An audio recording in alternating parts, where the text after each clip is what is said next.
Hello, আসসালামু আলাইকুম প্রিয় ভাই বোনেরা, কেমন আছেন? আশা করি নিশ্চয়ই ভালো আছেন। তো ভিডিওটি আপনাদের কাছে একটি রিকোয়েস্ট, চ্যানেলটিকে সাবস্ক্রাইব করে পাশেই থাকবেন। সরকারি পদ ও পদোন্নতি সংক্রান্ত দাবি নিয়ে 26টি ক্যাডারের কর্মকর্তা সহ বিভিন্ন পর্যায়ের কর্মচারীদের কর্মসূচির বিরুদ্ধে কঠোর বার্তা দিয়েছে সরকার।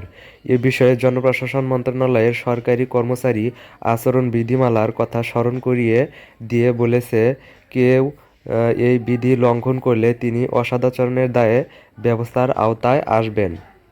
মঙ্গলবার জনপ্রশাসন মন্ত্রণালয় এক বিজ্ঞপ্তিতে এ কঠোর বার্তা দিয়েছে। বিজ্ঞপ্তিতে বলা হয়েছে, সম্প্রতি বিভিন্ন পদমর্যাদার কিছু সরকারি কর্মচারী বিভিন্ন দাবি দাওয়া নিয়ে সমাবেশ, অবস্থান, ধর্মঘট, মানববন্ধন, কলমবিরতি সহ বিভিন্ন কর্মসূচি পালন করেছেন। এ কারণে সরকারি কর্মচারীদের ভাবমূর্তি ক্ষুণ্ণ হচ্ছে।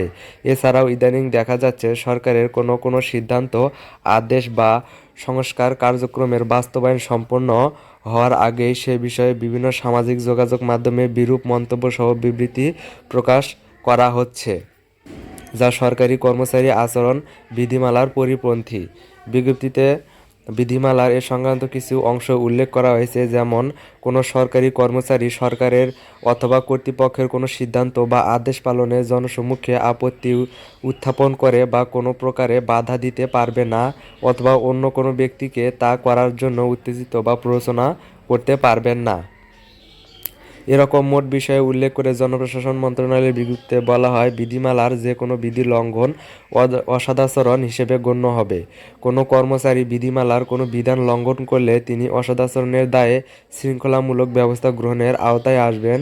সরকারি কর্মচারীদের শৃঙ্খলা বহির্ভূত আচরণের বিষয়ে সরকারের অবস্থান অত্যন্ত কঠোর। তো ভিডিওটি যদি আপনাদের কাছে ভালো লেগে থাকে তাহলে চ্যানেলটিকে সাবস্ক্রাইব করে পাশেই থাকবেন। তো সবাই ভালো থাকবেন, সুস্থ থাকবেন। আল্লাহ হাফেজ।